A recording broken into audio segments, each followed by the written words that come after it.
merci d'être avec nous ce matin. Bonjour Lise. Alors la revue ce matin dont nous allons parler, c'est la revue Mémoire, c'est la revue de l'association Aloumim, association israélienne des enfants cachés en France pendant la Shoah, je la montre, voilà.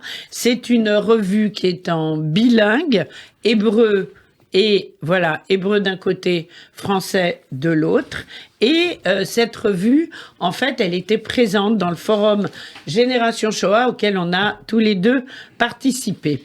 Alors, qu'est-ce que l'association Aloumim? De quoi s'agit-il, David? Alors, l'association Aloumim, Lise Gutmann, elle a été créée en 1993 par Rivka Avichai. Elle regroupe en Israël les enfants cachés en France pendant la Shoah. La grande majorité d'entre eux ont perdu leurs parents, assassinés dans les camps de la mort nazie. Et précisons que d'après les statuts de l'association, les enfants cachés sont des personnes nées entre 1924 et juillet 1944. Alors, que signifie Aloumim, David Reinhardt? Le mot Aloumim en hébreu signifie caché, mais également jeune, en signe de renaissance et d'avenir. Cette association est née du besoin, si vous voulez, de ne pas oublier le passé et de le faire perdurer. C'est Michael Blum, un journaliste franco-israélien talentueux. Le nouveau président de l'association, c'est donc lui. Il est rédacteur en chef de la revue et il me disait hier soir à quel point cette revue est essentielle aussi pour que la deuxième et la troisième génération continue la transmission. Alors, il y a combien de membres dans cette association? L'association compte à peu près aujourd'hui près de 1000 membres qui sont répartis dans tout Israël. C'est une association essentielle, il faut vraiment insister là-dessus, dans la mesure où c'est la seule association qui, en Israël, parle et s'occupe de la Shoah en France. C'est la seule adresse en Israël pour les rescapés français de la Shoah. Ceux qui ont fait leur alia, mais qui traînent avec eux ce passé si lourd. Tout à fait. Alors, que contient la revue? Alors, dans la revue Mémoire vive sont publiés des récits autobiographiques, des avis de recherche, moins d'avis de recherche bien sûr qu'avant, des articles de fond concernant l'histoire de la Shoah en France et en Afrique du Nord, et notamment des témoignages des membres d'Aloumim. À quelle occasion, David, avez-vous pris connaissance de l'existence de cette revue? Voilà, c'est justement lors du deuxième forum Génération de la Shoah, Lise, dont vous parliez tout à l'heure. Dimanche dernier, au mémorial de la Shoah, j'ai animé comme vous un atelier. Non, moi j'ai pas animé, j'étais intervenante. Vous étiez intervenante, pardon. Ouais. L'atelier Écrire et publier mon histoire et celle de ma famille. C'était un atelier qui portait sur les raisons qui ont poussé les intervenants et les participants à écrire leur histoire liée à la Shoah. J'étais modérateur, en effet, avec Martine Saada, la directrice des éditions Grasset. Et parmi les intervenants, il y avait une écrivaine, Meira Barer, qui, dans une autobiographie qui est parsemée de déclarations d'amour aux absents et de clichés en noir et blanc des disparus, raconte dans cette autobiographie sa vie d'enfant caché qui a survécu à la Shoah. Il est question d'elle dans le dernier numéro de la revue. Elle a notamment participé à une soirée à Tel Aviv consacrée aux enfants cachés. Alors, on peut lire aussi dans le dernier numéro le témoignage de Shimon Eyal. Ils ont volé mon enfance. Oui, ces témoignages, Lise, sont très importants. Au-delà du besoin de remonter le cours des paroles mortes, pour citer Wajman, il y a ce besoin des mots pour corriger l'histoire, parce que l'histoire est généralité, la littérature et les témoignages, eux, sont concrets. L'histoire, si vous voulez, c'est le nombre, la littérature, c'est l'individuel.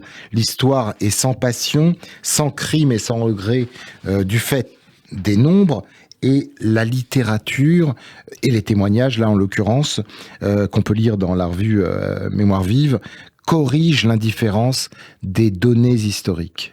Alors, on peut corriger l'histoire par la littérature ? Oui, alors je veux dire, quand je dis corriger l'histoire par la littérature, je pense à cela. Comment donner à l'indifférence de l'histoire le don du concret et de la véracité, sinon par ces témoignages dont on prend connaissance dans la revue, ces documents, des bribes de documents authentiques, de lettres et d'objets imprégnés par les traces des êtres concrets. Si vous voulez, Lise, la littérature, c'est la concrétisation de l'abstraction de l'histoire. Si on se fie exclusivement à l'imagination, on court le danger de retomber dans l'abstrait, d'où la nécessité des documents et des témoignages que propose la revue Alumim. Donc en fait, histoire et témoignages sont intrinsèquement liés selon vous. Alors quel est le thème du dernier numéro de la revue ?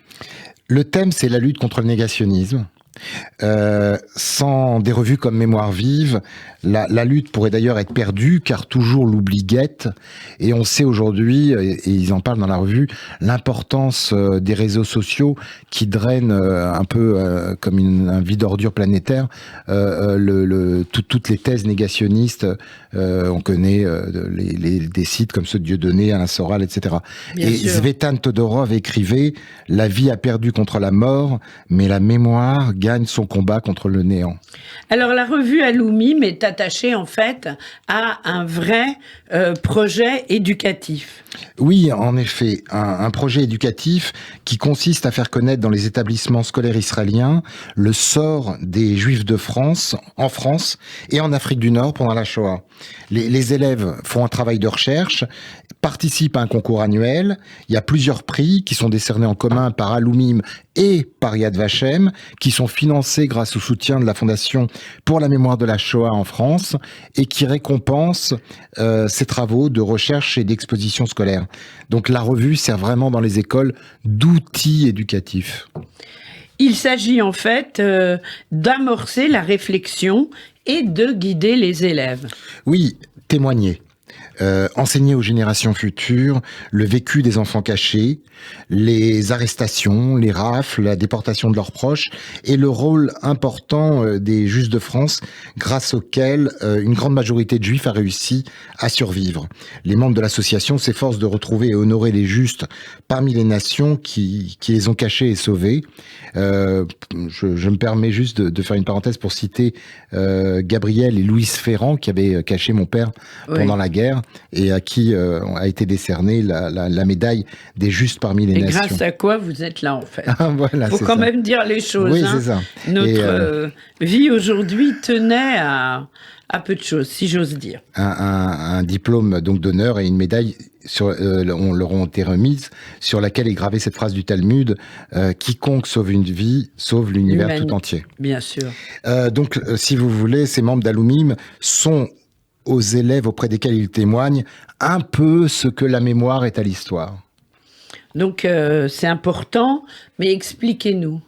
Eh bien, les membres de l'association Alumim qui viennent témoigner dans les classes ont au moins engagé quelque chose de leur être dans la Seconde Guerre mondiale. En fait, ils vont dans les classes, mais en Israël, on est d'accord. Pas en France. Pas en France, en Israël. D'accord. C'est vraiment en Israël que ça se passe. Oui. Et donc ils vont dans les classes, effectivement, là où la mémoire maintient une espèce d'anhistoricité de l'événement, l'histoire la replace dans une chronologie, là où la mémoire reste affective, l'histoire se veut plus déconnectée de l'affect, hein. La mémoire reste le lieu, si vous voulez, d'une singularité qui marquée et qui s'éteint inéluctablement avec les êtres qui la portent. Alors il faut insister sur un point. La revue donc est bilingue, comme je l'ai dit, franco-hébreu, de façon à pouvoir atteindre les jeunes générations. Oui, la revue, vous l'aviez dit déjà en début d'émission, Lise Gutmann, la revue est un véritable outil pédagogique qui sert à faire connaître aux enseignants et à leurs élèves israéliens la spécificité de l'histoire de la Shoah en France et en Afrique du Nord. Vous avez dit en début d'émission, que la revue était bilingue. Vous avez insisté sur ce point et vous aviez raison, oui.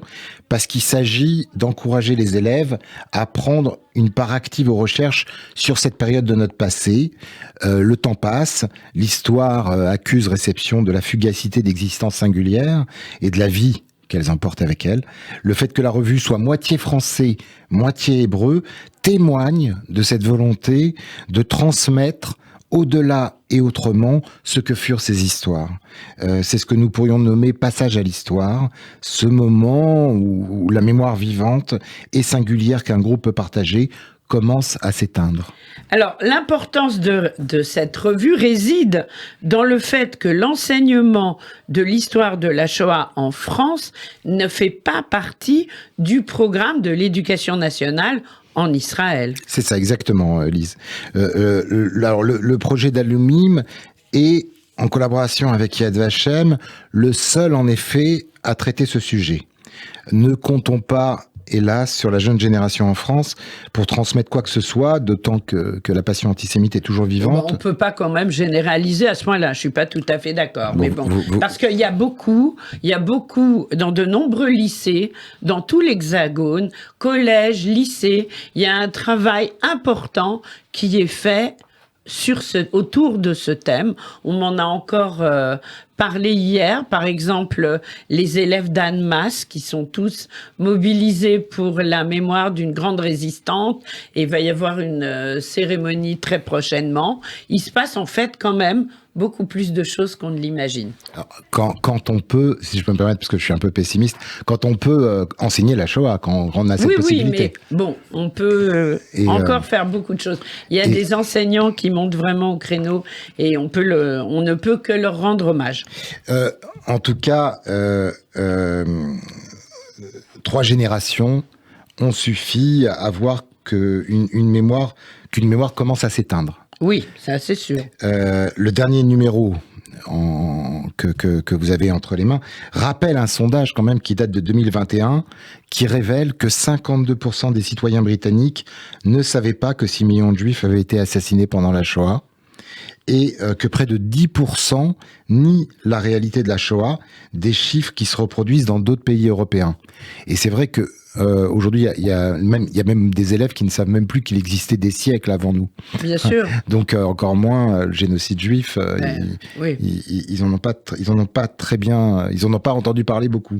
Mais comme la spécificité, David, de la Grande-Bretagne, c'est que ils étaient en guerre contre l'Allemagne, mais sur leur territoire, les Juifs ont été protégés, ils n'ont pas été envahis par l'Allemagne, ils ont résisté. Donc quelque part, voilà, malheureusement, l'histoire s'envole un peu. Il n'empêche que, n'ayant pas vécu ça directement, et ayant été ceux qui ont protégé des Juifs, entre autres, avec les Kindertransport, perso, ça m'étonne pas qu'en effet, en Grande-Bretagne, ils ne sachent pas vraiment ce qui s'est passé. En tout cas, si la Shoah a bel et bien visé 2 générations de Français, il est certain qu'elle ne vise plus la jeune génération de la même façon. Voilà. Alors là, on est pour la France. En revanche, en Israël, il y a la revue que je montre, Alumim, Mémoire, et c'est l'association de cette grande association israélienne des enfants cachés français vivant en Israël. C'est ça. J'ai bien compris. Tout à fait. Voilà. Et alors, on peut se la procurer comment, en fait? Alors, on peut se la procurer en allant sur le site de Mémoire Vive. Voilà, Mémoire Vive au singulier en français. Et là, on trouve, il y a alumim.org.il, Voilà. ALOUMIM, alumim.org.il. Et là, on trouve toutes les infos pour se la procurer. C'est un numéro biannuel, 2 fois par an. Voilà. Donc voilà, de cette périodicité. Et il faut vraiment et là, les c'est soutenir. le numéro d'avril, apparemment. C'est ça. Il faut vraiment les soutenir parce que c'est très important bien sûr. que ces travaux mémoriels puissent continuer et permettre la transmission. Exactement. On est d'accord. David Reinhardt, merci beaucoup. Merci, Lise Gutmann. Et puis, quand vous le souhaitez, sur Radio J pour une nouvelle revue des revues. Au revoir. Au revoir.